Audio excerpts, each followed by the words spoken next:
વાલા ભાઈઓ અને બહેનો, આપ સર્વને પ્રભુ ઈસુના જીવંત અને પવિત્ર ત્રિએક નામમાં લોગોસ બાઇબલ સ્ટડી તરફથી હું પ્રેમી સલામ પાઠવું છું.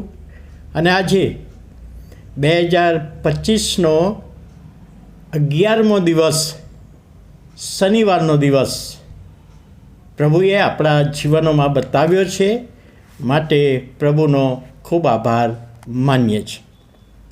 રશિયામાં કડકડતી ઠંડીનો સમય હતો. વહેલી સવારનો ધુમ્મસનો સમય હતો અને એવા સમયે લિયો ટોલ્સ્ટોય ચર્ચમાં પ્રાર્થના કરવા માટે ગયા વહેલી સવારે. જ્યારે તેઓ પ્રાર્થના કરવા ગયા ત્યારે ચર્ચમાં કોઈ વ્યક્તિ પ્રાર્થના કરી રહી હતી, એનો અવાજ તેઓએ સાંભળ્યો અને લિયો ટોલ્સ્ટોયે વિચાર કર્યો કે આ અવાજ પરિચિત છે.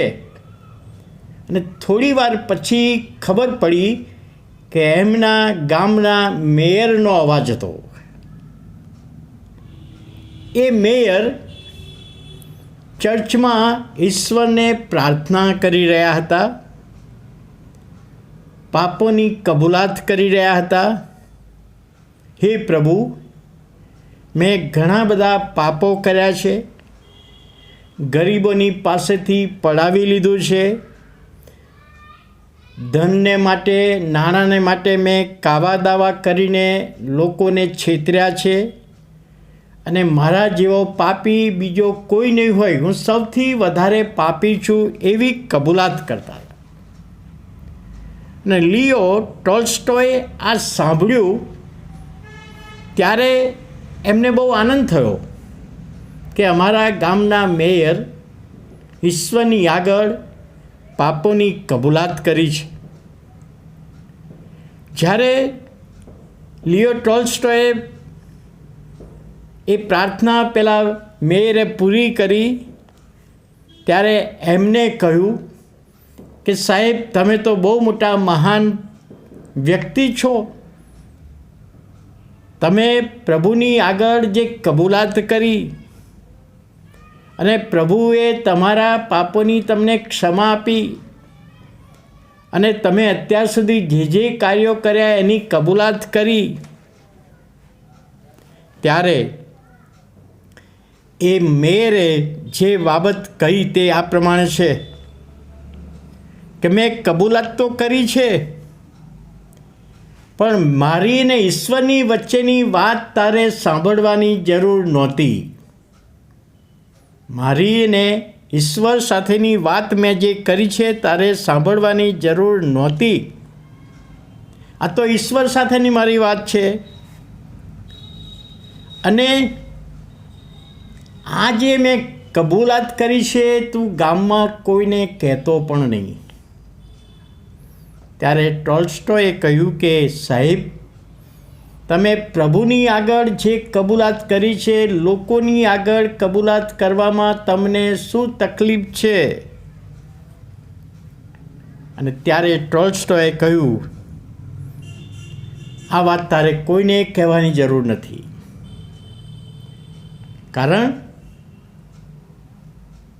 કે પેલા મેયરે કહ્યું કે ઈશ્વરની સાથે મારો આ સંબંધ છે, પણ માણસોની સાથે તો જુદો જ છે. અને ઘણી બધી વખતે આપણા જીવનોમાં એવું બનતું હોય. પ્રભુની આગળ આપણું જીવન જુદું હોય છે અને લોકોની આગળ, સગાઓની આગળ, કુટુંબની આગળ આપણું જીવન જુદું હોય છે. એટલે બે જાતનો ચહેરો એમ કહી શકાય. ઈશ્વર સાથેનો ચહેરો જુદો અને માણસ સાથેનો ચહેરો જુદો. અને એટલા માટે પ્રભુ આપણને એ કહેવા માગે છે, જેવો પોતા ઉપર તેવો પોતાના પડોશી પર પ્રેમ કરવાનો છે.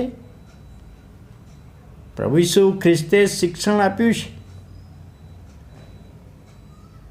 પૂરા મનથી, પૂરા ધનથી, તનથી, હૃદયથી ઈશ્વર પર પ્રેમ કરવાનો, તો ઈશ્વરને પ્રેમ કરવાનો અને માણસોને પણ પ્રેમ કરવાનો.